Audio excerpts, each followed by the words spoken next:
big change at the southern border today. Federal officials are temporarily closing down one border crossing in Arizona after a large influx. Secret tunnel just discovered right here in Arizona, right near the border. Agents say it extends about 30 feet into the U.S. near Nogales. The moment came like a jagged shock waking a complacent nation. Federal agents halted all crossings along a stretch of the Arizona border after uncovering a subterranean horror. The discovery was more than another tunnel. It was a passage carved in secrecy, layered with chilling implications that cut through the core of border control, public safety, and national sovereignty. Before we start, smash the like and subscribe buttons for more updates. A faint tremor in routine surveillance set off the unraveling. Drones surveying the Arizona-Mexico frontier picked up anomalies under the desert floor. Swarms of insects avoiding open ground, odd temperature readings, ground shifts inconsistent with mere erosion. In one sector, sensors tracked unusual subterranean motion. Teams of geologists, engineers, and border agents were dispatched. Their instruments pierced the Earth's cloak until they struck darkness. A tunnel, massive, meticulously reinforced, engineered to move men, goods, or both, running deep beneath the border wall. It was not a crude shaft, but a subterranean artery. Its walls were not raw caves, but finely cut slabs of concrete.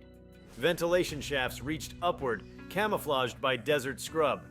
Lighting circuits, cabling for power, even rail tracks lay in place, poised to roll loads across. The scale was vast. Hundreds of feet of passage already excavated with side branches and chambers blanketing a whole underground network. In some places, the rock was excavated by heavy machinery. In others, hand tools smoothed the passage framing. The eerie hum of a hidden electromechanical system whispered in the darkness even before it was completely mapped. The decision to shut down the border section was sudden and sweeping. Border patrols, customs checkpoints, and all legal crossings were suspended. The usual flow of traffic, immigrants, trade, local commuters, came to an abrupt halt. Checkpoint booths grew silent. The desert night swallowed empty lanes. Emergency teams fanned out across the adjacent borderlands, sealing off access to the discovery site and blocking passageways that might feed into the underground network. The immediate rationale was simple: protect lives and preserve evidence. The tunnel's true purpose remained elusive at first. The magnitude of what lay beneath shocked even seasoned agents. Forensics teams descended into shafts wearing respirators, mapping junction points, measuring airflow, testing soil compaction, and cataloging tools and materials left behind. Anywhere cables were missing or cut, investigators guessed sabotage. Side passages were dark and cold, iced by condensation.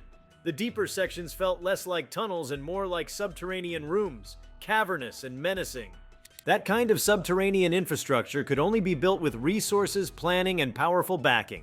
The discovery exposed a clandestine world in which the cartels and smugglers no longer risked surface routes or border checkpoints, but dug deep, literally beneath the United States' nose. In the underworld of contraband, this tunnel was a central artery waiting to be activated. The shutdown rippled beyond the immediate zone. News of the border closure hit neighboring states and international partners. Mexico expressed outrage at what it called a breach of trust, demanding explanation and reassurance that no official collusion had occurred. Border towns in Arizona braced. For weeks perhaps, the closure would starve them of traffic, trade, and tourism. Freight truckers rerouted thousands of miles to avoid the embargo. Agricultural exporters scrambled to make alternate arrangements. Even air cargo felt secondary disruptions as customs resources were reassigned to assist at the ground level. Politically, the discovery ignited fierce debate. Opponents of strict immigration control seized the moment to demand greater cooperation with Mexico and expanded humanitarian corridors. Proponents of tougher border policy used the tunnel as proof that current enforcement was weak, insisting on sweeping federal funds and militarized tactics. The administration was forced to answer to Congress and to the public, fielding tough questions about intelligence failure, oversight, and accountability. Was it possible that segments of the tunnel were known for months and ignored? Whose jurisdiction failed to act? Was the engineering so sophisticated that domestic agencies were blind to its signals? And above all, could more tunnels lurk undetected elsewhere? On the law enforcement front, the shutdown accelerated multi-agency coordination. FBI, Homeland Security, Border Patrol, Army Corps of Engineers, and intelligence divisions pooled efforts. Satellite imagery was mined for patterns of soil displacement across the border region. Ground-penetrating radar arrays were repositioned. Psychological warfare intersected with engineering. Teams probed for vibrations, monitored seismic activity, looked for acoustical anomalies. Drones were tasked not only for aerial surveillance, but to scan for warm air vents, electromagnetic signals, or rogue power lines in desert terrain. The implications tightened like a noose around border strategy. The discovery exposed a profound asymmetry. The defenders stand above ground in the light with cameras, checkpoints, barricades. The attackers burrow beneath. Defenders respond linearly. The diggers operate in 3 dimensions, leveraging surprise, depth, concealment. The old doctrine of wall plus surveillance proved inadequate. New dimension forced itself into doctrine. Subterranean defense, excavation detection, acoustic monitoring, concepts more common in Cold War or modern urban warfare than in border policy. Geopolitically, the underground discovery reverberated. Mexico's government faced pressure to crack down on cartels financing such subterranean assaults. International partners questioned the U.S. posture. Would America now press Mexico to fracture criminal organizations or risk spillover destabilization along the border corridor? As supply chains rerouted, cross-border commerce awoke to the vulnerability of logistical choke points. Companies engaged in just-in-time trade began calculating the risk of border shutdowns as a permanent feature. The psychological impact manifested in desert ranchers, border communities, and migrant populations. In towns straddling the line, the border closure felt like a siege. Locals spoke of nights filled with helicopters, floodlights in the desert, clandestine earth-moving noises. Migrants aiming for lawful crossings saw their paths cut. Smugglers saw a shift in risk dynamics. Desperate people likely to be funneled toward more hazardous routes.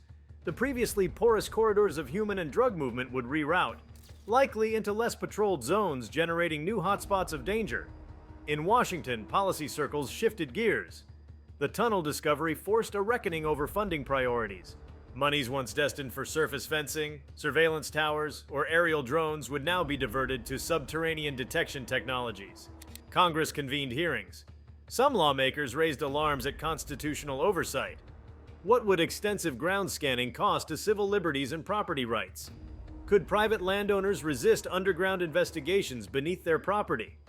Might Fourth Amendment protections of privacy shield tunnels from inspection unless probable cause were established? The tension between security and rights zoomed into sharp relief. The sheer audacity of an underground passage also struck fear into the national consciousness. If a tunnel of this scale could be built beneath a heavily monitored border, what else could be happening? Terror networks, human trafficking syndicates, illicit arms shipments? The subterranean world suddenly became a theater of extreme threat. Public trust in border infrastructure and intelligence agencies and surveillance sanctity sagged under the weight of uncertainty. For cartel networks, the discovery was both a setback and a lesson. The tunnel's disruption forced them to reconsider models of movement. Instead of linear tunnels, they might shift to smaller microshafts, transport pipes, or subterranean microvehicles. They might decentralize tunnels into networks of branching conduits to reduce the risk of total loss.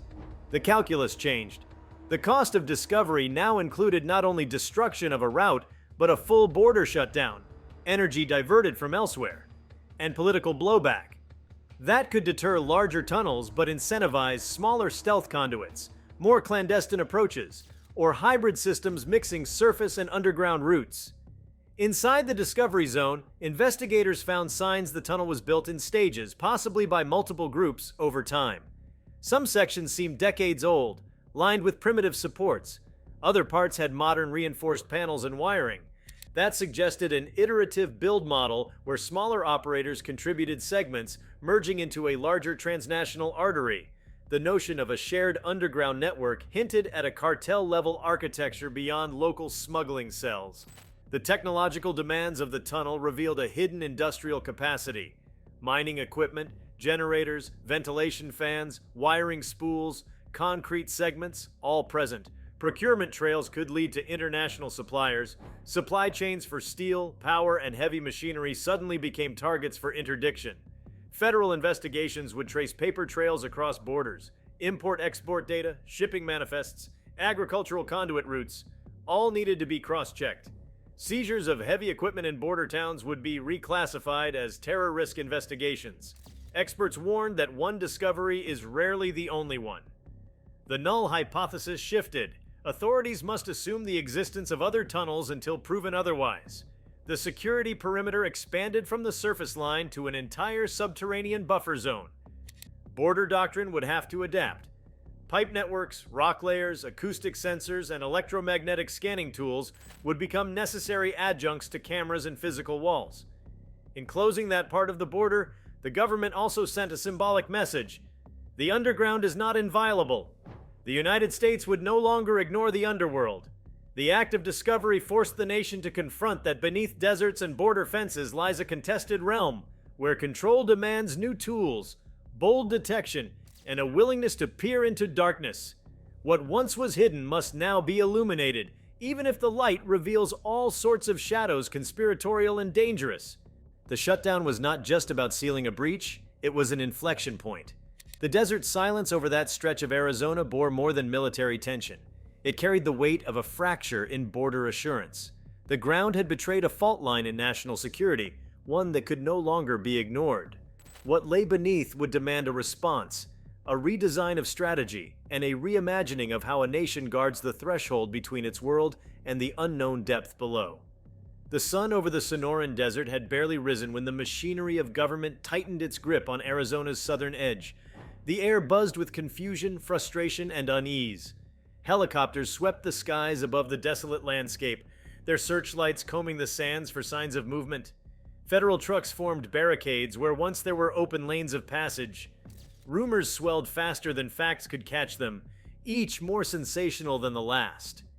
Yet beneath all the noise, a single truth reverberated. Something buried deep under Arizona's crust had shaken the foundations of American security, and the full extent of what had been found was far from understood. The operation entered a phase of containment unlike anything seen on U.S. soil in recent memory. The government's first priority was to isolate the site, both physically and informationally. A perimeter of steel and silence was erected, extending miles from the initial dig. Access was granted only to authorized federal agents and scientists under direct supervision. The desert itself became classified territory. Satellite imagery from private firms was restricted by emergency order, and news helicopters were ordered to stand down under national security directives. What began as a border enforcement issue had evolved into a full-scale intelligence lockdown. Deep within the excavation, specialized response teams wearing hazmat gear descended into the depths. The discovery was not merely a tunnel, it was a network of chambers and corridors sprawling in a geometry that defied any simple explanation. As investigators pressed further, they found reinforced sections with architectural precision almost industrial in scale. The walls were etched with unfamiliar markings, not graffiti or smuggler's codes, but something older, something meticulously carved. Initial carbon tests suggested sections of the structure predated modern border conflicts by decades, possibly longer. That revelation rewrote the timeline of the entire discovery. If this was not purely a cartel operation, then what was it? The question echoed through the war rooms of Washington and the emergency coordination centers in Arizona. Engineers examined the structure and concluded it bore elements of both criminal engineering and geological adaptation, meaning the builders had used natural lava tubes and fault lines as part of their route. That required advanced mapping technology and geological knowledge well beyond the reach of ordinary smugglers. Analysts began piecing together that this was not an opportunistic tunnel. It was an intentional, methodical, and prolonged construction effort spanning years, maybe generations. The realization sent ripples of alarm through the defense establishment. If such subterranean routes existed, then the border itself, long a focus of visible enforcement, was a facade. The real frontier lay below. The United States had built walls, towers, and electronic barriers to guard what could be seen, but the enemy had exploited what could not. The Arizona shutdown became both a literal and symbolic closing of the underworld. Every foot of ground in that state now represented potential danger, and the government could not risk reopening the crossings until it fully understood the network sprawling beneath. The discovery's scope forced a collaboration among branches of expertise rarely seen outside wartime. Geologists from the U.S. Geological Survey joined with engineers from the Army Corps, cryptographers from the NSA, and even anthropologists who specialized in underground civilizations and ritual spaces. The carved symbols and layered tunnels suggested hybrid origins, part smuggling route, part something far stranger. Some chambers contained crude benches and stone platforms, others intricate electrical conduits powered by generators that had long since gone silent. The air in certain passages carried traces of metallic residue, perhaps from machinery or chemical storage. Forensic teams cataloged each fragment, treating the site as both a crime scene and an archaeological dig. The political temperature rose as information trickled to the public. Every rumor about the discovery fed the storm. Some claimed the tunnels held mass graves of migrants lost to trafficking. Others suggested nuclear materials or biohazard caches had been found within. The government refused to confirm or deny specifics, citing national security, which only fueled speculation further. Television pundits debated whether the closure was justified or an overreaction. Border state governors demanded clarity while federal spokespeople stayed cryptic. The tension mounted as the shutdown extended from days into weeks. Economically, the impact hit hard and fast. Arizona's southern towns depended heavily on border commerce, and the total closure strangled their livelihoods. Trucks idled for miles, their cargo spoiling under the relentless desert sun. Hotels emptied, restaurants closed, and the small economies that thrived on cross-border trade began to collapse. The silence from Washington amplified frustration. Some local leaders called it a federal overreach, while others feared reopening might unleash something that could not be contained. The uncertainty left a scar deeper than the desert trench itself. Inside the investigation, the data kept contradicting itself. Ground-penetrating radar revealed that the main tunnel extended beyond U.S. territory in several unexpected directions. One branch veered west, toward the mountains, possibly intersecting with abandoned mines. Another curved north, its terminus vanishing beneath a series of private properties miles from the border. That raised an entirely new set of legal and ethical dilemmas. Could federal agents excavate under private land without consent? Emergency powers said yes, but property owners protested, claiming constitutional violations. The federal stance was uncompromising. National security overrode private boundaries. As weeks passed, the inner chambers of the network revealed items that deepened the mystery. Storage crates sealed in plastic, packed with unknown contents, were recovered. Some contained weapons, others bundles of documents written in multiple languages: Spanish, English, Russian, and something unidentifiable. The presence of such materials suggested a cross-continental supply chain feeding into this underground artery. The language specialists working on the site reported strange overlaps between cartel slang, Cold War military notation, and scientific terminology. That mix bewildered investigators. No single organization, criminal or otherwise, seemed to match the complexity of what they were seeing. The shutdown transformed from a security response into a national reckoning.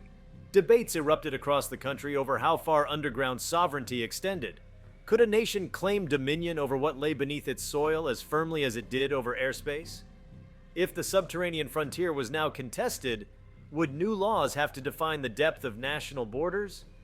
Legal scholars scrambled to outline frameworks that had never before been necessary. The Arizona discovery had changed not just the geography of danger, but the philosophy of territory itself. As excavations continued, researchers stumbled upon biological anomalies. Fungal growths clinging to tunnel walls, feeding off trace minerals and decayed organic matter. Some samples exhibited strange luminescence under UV light. Environmental scientists cautioned that the tunnels might harbor previously unknown species adapted to deep subsurface life.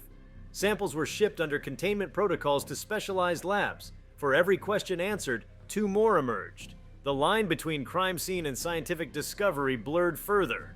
Public curiosity soon turned into fear. Conspiracy forums exploded with claims that the government had discovered a subterranean civilization, an ancient site predating human settlement, or a failed secret military experiment. Hashtags trended globally, demanding transparency. But the official silence persisted. When a handful of unauthorized drone operators attempted to film the perimeter, their feeds abruptly cut off, intercepted by counterintelligence measures. That silence became part of the narrative. People no longer believed they were being protected. They believed they were being kept in the dark. From a military standpoint, the event catalyzed a revolution in strategy. the Pentagon commissioned Project Sub-Sentinel, an initiative to develop underground surveillance technologies using acoustic resonance and quantum magnetometers.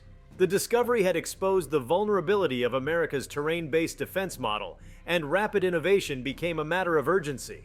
Intelligence agencies were tasked with reviewing decades of satellite data, searching for heat signatures, electromagnetic anomalies, or geological inconsistencies that could indicate similar tunnels along other sections of the border. The findings hinted at smaller networks, some abandoned, others possibly active. In academic circles, the discovery reignited debates about human adaptation to subterranean environments. Historians pointed to ancient underground cities like Derinkuyu in Turkey and speculated whether smuggling empires had drawn inspiration from such places. Anthropologists wondered whether the tunnels had evolved beyond practical function into a kind of cultural ecosystem, one where generations of smugglers, refugees, and fugitives had built hidden communities beneath the surface. While such theories seemed speculative, fragments of pottery, food storage, and primitive bedding found in certain chambers lent eerie plausibility. Meanwhile, in Arizona's surface world, daily life mutated into a waiting game. Checkpoints stayed closed, patrol vehicles patrolled ghostly highways, drones hovered day and night. The closure reshaped migration patterns. Desperate families who once approached ports of entry legally were now stranded on the Mexican side, exposed to cartel exploitation.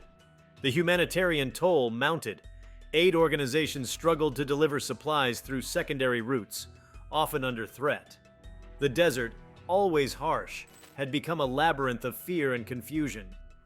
Inside Washington, intelligence briefings painted a grim picture. Preliminary findings indicated that the tunnel system might have been part of a network connecting multiple border states. Reports described similar structural signatures detected near New Mexico and California, though unconfirmed. The implication was staggering. Arizona's discovery was not an isolated incident, but potentially one node in a continental underworld. The decision to keep the border closed was reaffirmed with unanimous urgency. If the entire southwestern frontier was compromised, reopening even a fraction of it could invite catastrophe. Behind closed doors, debates over control intensified. Some agencies advocated for full militarization of the southern border, arguing that civilian law enforcement lacked the resources to combat an underground threat. Others pushed for diplomatic engagement with Mexico and Central American governments, proposing joint excavation and intelligence sharing. Yet cooperation was fraught with mistrust. Each side feared that acknowledging the tunnels publicly would reveal how deep the problem truly ran. As scientists mapped deeper levels, they uncovered traces of industrial residue that did not belong to known cartels. Samples of rare alloys were extracted from structural supports, metals not typically used in regional construction. Metallurgists traced their composition to suppliers in Eastern Europe and Asia. That revelation expanded the investigation's scope from a regional issue to an international conspiracy. Trade data began to show shipments of mining equipment and industrial drills passing through shell companies registered in multiple countries. The realization that global actors might be involved turned Arizona's shutdown into an international intelligence operation. For the teams on the ground, conditions grew harsher the deeper they dug. Air became thin, temperatures dropped, and magnetic interference disrupted communications. The tunnels descended into layers of rock once considered impenetrable. When seismic monitors registered vibrations beneath the excavation site, it became clear that parts of the network were still shifting, alive in some mechanical sense. Was it geological settling, or something continuing to operate unseen? That uncertainty led to a cautious withdrawal of personnel and reinforced barricades around key shafts. Whatever was down there had not yet stopped moving. The implications for infrastructure were immense. The government ordered audits of all critical pipelines, electrical conduits, and transportation tunnels across the Southwest. The fear was not just smuggling, but sabotage. If such underground systems intersected with national utilities, they could become channels for disruption, terrorist infiltration, cyber-physical attacks, or catastrophic structural failures. Urban centers like Phoenix, Tucson, and El Paso were suddenly deemed vulnerable, not from above, but from below. Amid all this, a quieter crisis unfolded: the erosion of public trust. Citizens demanded evidence, journalists demanded access, and politicians demanded briefings. The official narrative remained measured, acknowledging an underground infrastructure of concern without elaboration. That restraint only deepened suspicion. Civil liberties advocates accused the government of exploiting the discovery to expand surveillance powers, while national security hawks insisted the silence was necessary to prevent panic. Between those extremes, the truth hung suspended, buried as deeply as the tunnels themselves. What few could deny was the transformative psychological effect. The discovery changed how Americans imagined the border, not as a line but as a volume, a layered interface of soil, stone, and shadow. It forced a reckoning with how modern power operates, not just through walls and weapons, but through the unseen, the buried, the hidden. The border was no longer a fence, it was a vertical battlefield. As months passed, the operation's complexity multiplied. Data analysts constructed 3D models of the tunnel network, integrating laser scans and seismic readings. The images that emerged were breathtaking. A lattice of passageways twisting and branching like veins beneath the desert's skin. Some ended abruptly in collapsed rock. Others connected to caverns whose depths remained unmapped. The structure was vast enough to be considered a city beneath the earth. The realization that such a labyrinth had existed undetected for so long shattered any illusion of control. In Mexico, parallel investigations uncovered similar shafts leading toward Arizona, suggesting the network was bidirectional. Mexican officials arrested several engineers tied to shell companies that had rented heavy excavation machinery years earlier. Under interrogation, they revealed that construction began as a smuggling project, but was later expanded for reasons unknown, funded by entities they described as scientific investors. That phrase baffled interrogators. No cartel referred to itself that way. It hinted at a collaboration between criminal and corporate interests, a fusion of illicit trade and clandestine research. The U.S. task force began examining whether the tunnels were used not only for trafficking but for experimental storage or testing. Instruments detected traces of rare gases and radioactive isotopes in certain air pockets, nothing at lethal levels but far too anomalous for ordinary smuggling operations. That raised terrifying possibilities. Was the tunnel network repurposed for clandestine experiments or weapons transit? If so, who authorized it, and how long had it been active? Politicians across party lines demanded accountability. Closed-door hearings in the Capitol stretched late into the night. Intelligence directors testified under oath, each insisting the discovery had blindsided them. Funding proposals for underground monitoring ballooned into billions. By now, the Arizona shutdown had evolved from a temporary emergency into a long-term redefinition of national defense. The human cost remained ever present. Families separated by the closure waited endlessly for reunification. Businesses along the southern corridor shuttered by the dozen. Migrants stranded in limbo faced increasing predation from criminal networks exploiting the chaos. What began as an excavation had triggered a humanitarian cascade. Aid organizations called it the silent crisis, a disaster born not of war or weather, but of fear buried in the ground. In the scientific sector, the discovery sparked technological innovation. Universities rushed to design subterranean drones capable of navigating narrow shafts and transmitting live data through rock. Funding poured into geospectral imaging, magnetotelluric sensors, and robotic tunneling probes. For some, the Arizona discovery was an opportunity, a frontier of exploration and profit. For others, it was a reminder of how easily human curiosity could spiral into peril. The line between progress and threat blurred as the nation invested in learning more about what it could not see. By the one-year mark, the shutdown's zone had expanded even further east and west, covering hundreds of miles. Entire communities were displaced as safety perimeters widened. The government designated the area a national security exclusion zone, sealing it indefinitely. Rumors of continued underground activity persisted, occasional tremors, unexplained power surges, animals fleeing certain regions at night. Official reports attributed these to natural causes, but few believed it. The Arizona border had become a wound in the American psyche, a reminder that even in a world mapped by satellites and scanned by sensors, the Earth still kept secrets. Those secrets had forced the mightiest nation to close its gates, silence its commerce, and stare into the abyss beneath its own soil. What began as a horrifying underground discovery was more than an event. It was a revelation that the border was never a simple line. It was a mirror, reflecting everything hidden, denied, or ignored. The shutdown of Arizona's border was not just an act of defense, it was a reckoning with the unseen layers of history, ambition, and fear that ran beneath a nation built on the idea of open ground. And as the desert winds whispered across sealed checkpoints and abandoned outposts, the haunting question lingered. Not what had been found, but how long it had been waiting to be discovered. If you liked this video, please give it a like and subscribe to our channel. Also, leave your comments below and tell us, what are your thoughts on the US shutting down the Arizona border after this discovery? We want to hear from you. Thank you for watching, and see you next time.